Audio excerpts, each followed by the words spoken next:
Ciao a tutti e benvenuti in questo mio nuovo video tutorial su Creo Parametric 11, video all'interno della quale svolgerò passo passo la modellazione di questo esercizio che vedete rappresentato su un disegno quotato all'interno del browser. Si tratta di un oggetto che non è altro che una composizione di solidi. Vediamo un cilindro, un cono, un oggetto di forma rettangolare, un tronco di piramide a base esagonale e poi ci sono anche altri dettagli che andremo ad aggiungere. Le quote le possiamo vedere appunto andando a zoomare su questo PDF mostrato all'interno del browser. Ovviamente questo esercizio va modellato scomponendolo nei vari solidi presenti e cercheremo di orientarlo in modo tale che questa vista sia sul piano top e quindi avremo la vista front che corrisponderà a questa vista del disegno. Altro piccolo appunto: questo tipo di oggetto è un oggetto prettamente didattico, non ha nessuna valenza dal punto di vista progettuale, cioè non esistono oggetti normalmente di questa forma che potremmo incontrare, quindi è semplicemente un oggetto a scopo didattico. Quindi andiamo a modellare questo oggetto. Come al solito io parto da quella che è la forma a mio avviso più importante, su cui poi si appoggiano tutte le altre geometrie, che è questo rettangolo, che tra l'altro ha uno spessore di 20 mm. È un rettangolo di lato 400, altezza 2,50, spessore 20. E quindi lo andiamo a fare tranquillamente con un'estrusione. Scegliamo il comando estrusione, scegliamo il piano di sketch e al solito ci orientiamo sul piano di sketch e spingiamo i piani. Prendo il comando rettangolo centrale, bozzo uno sketch e cambio le quote. Quindi abbiamo detto 2,50 in altezza e 400 in larghezza. Confermiamo.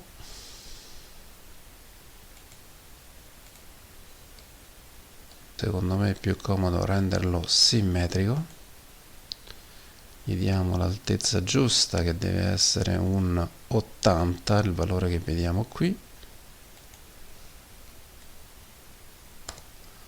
Prima di confermare l'estrusione gli diciamo anche che vogliamo aggiungere spessore a questa estrusione premendo il tasto sketch più spesso, e direttamente in questa casella andiamo a digitare il valore dello spessore, che in questo caso viene messo all'interno del nostro sketch, che è proprio quello che volevamo ottenere. E quindi confermo. Ricordatevi che la conferma di un qualsiasi comando di modellazione può essere data mediante il tasto centrale, quindi tasto centrale, e ottengo questa estrusione. Quindi con un'unica estrusione siamo riusciti a ottenere un oggetto che è già vuoto al suo interno e ha un certo spessore. Procedo a realizzare un'altra estrusione rettangolare che si trova su questa faccia. Direi che questa la posso realizzare in vari modi. Potrei anche tranquillamente scegliere questo piano di sketch, mi oriento sul piano, prendo sempre un rettangolo centrale, lo aggancio qui, mi aggancio anche qui, tasto centrale. Vi faccio vedere una cosa, perché se io voglio vincolare questo vertice su questa faccia lo posso fare. Quindi vado a prendere un vincolo di coincidenza, seleziono questo vertice e la faccia. Questo fa sì che oltre ad aggiungere il vincolo mi viene preso come riferimento questo lato superiore. Ok, tasto centrale per uscire dallo strumento del vincolo e vado a cambiare l'unica quota che in questo caso mi rimane presente, ovvero il 60, che è la quota rappresentata nel disegno tra parentesi, quindi in realtà era una quota di riferimento, però facendoci un rapido calcolo ci rendiamo conto che appunto questo oggetto è esattamente al centro, perché 95 più 60 fa esattamente 2,50, e quindi in questo caso lo vado a quotare in questo modo. Confermo. A questo punto è un'estrusione in questa direzione con profondità 100, gli vado a dare e di nuovo è tutto ok, quindi basta fare tasto centrale. E siamo in questa situazione, È sempre bene ogni tanto verificare col CTRL D se l'orientamento delle varie porzioni del nostro modello è corretto. Andiamo a fare il cono che presenterà l'asse su questo spigolo. Il cono lo possiamo fare, direi, in questo caso, tenendo conto che andremo a definire una esatta altezza di 280 mm, con un'inclinazione, un angolo vertice che non conosciamo, ma conosciamo il diametro di base. Quindi direi che il modo migliore è quello di utilizzare la rivoluzione. Prendo il comando rivoluzione, scelgo un piano di sketch. In questo caso mi prendo come riferimento di sketch questa faccia, chiudo lo strumento di riferimenti e col comando linea mi disegno un triangolo rettangolo per l'esattezza. Poi in realtà mi conviene anche metterci un asse di mezzeria e a questo punto vado a definire le varie quote. Una già mi viene proposta, che è questa quota qui, che in realtà devo modificare a 160.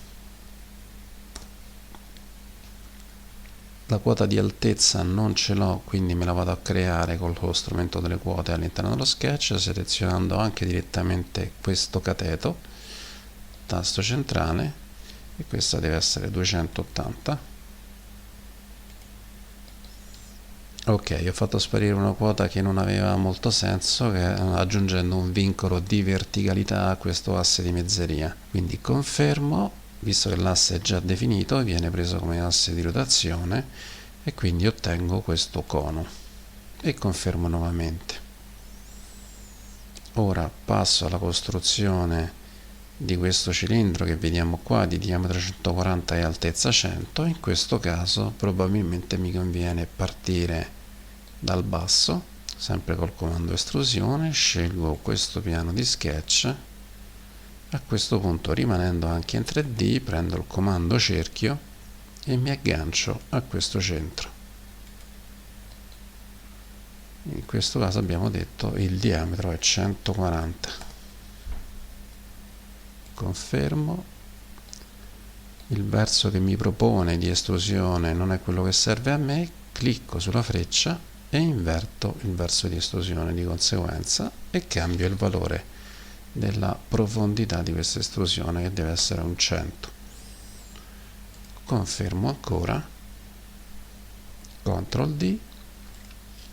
Mi manca il tronco di piramide a base esagonale, ma lo posso fare con l'estrusione, dandogli poi una conicità. Quindi prendo il comando estrusione, scelgo la faccia di sketch,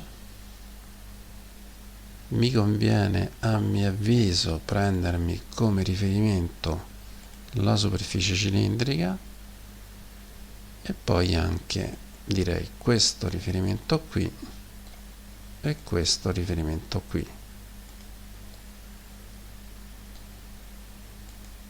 Ok, vi faccio vedere come io molto spesso costruisco un esagono.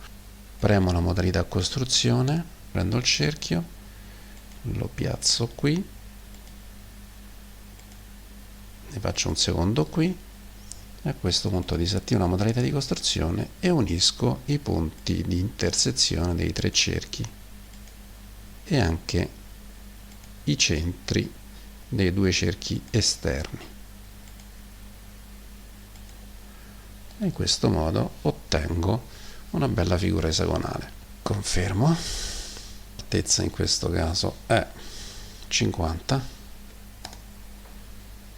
Sotto opzioni ricordatevi che posso dargli una conicità, fleggando questa voce, dandogli appunto una conicità di 5 gradi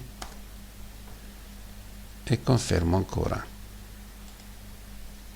Quindi noteremo che sulla vista dall'alto siamo quasi prossimi a concludere questo modello, ma anche se lo mettiamo nella vista frontale vediamo che ci manca poco. L'unico dettaglio che ci manca è questo taglio che viene fatto su questo spigolo, che in realtà è un taglio fatto con una sfera, e quindi mi vado proprio a costruire una sfera.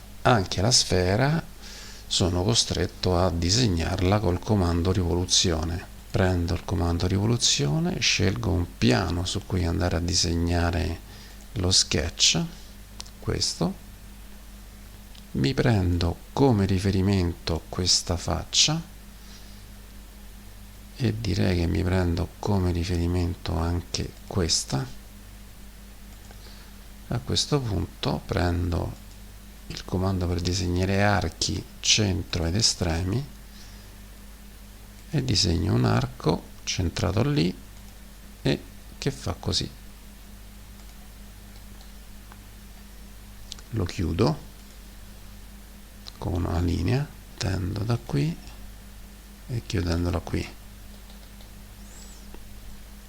Questo cerchio deve avere un diametro di 130. Seleziono questa quota, volendo posso convertirla in un diametro cliccando qui e abbiamo detto 130.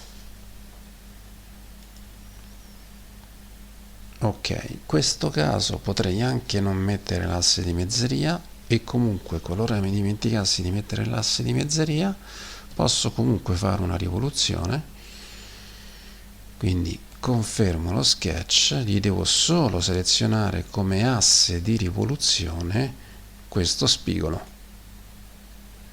Quindi lui mi fa la sfera, ma in realtà io con questa sfera devo andare ad asportare materiale, quindi a fare un taglio, quindi premo su asporta materiale.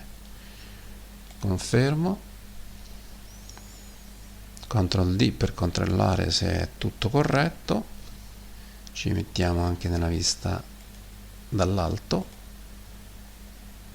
direi di sì, e ci mettiamo anche nella vista frontale. È tutto corretto.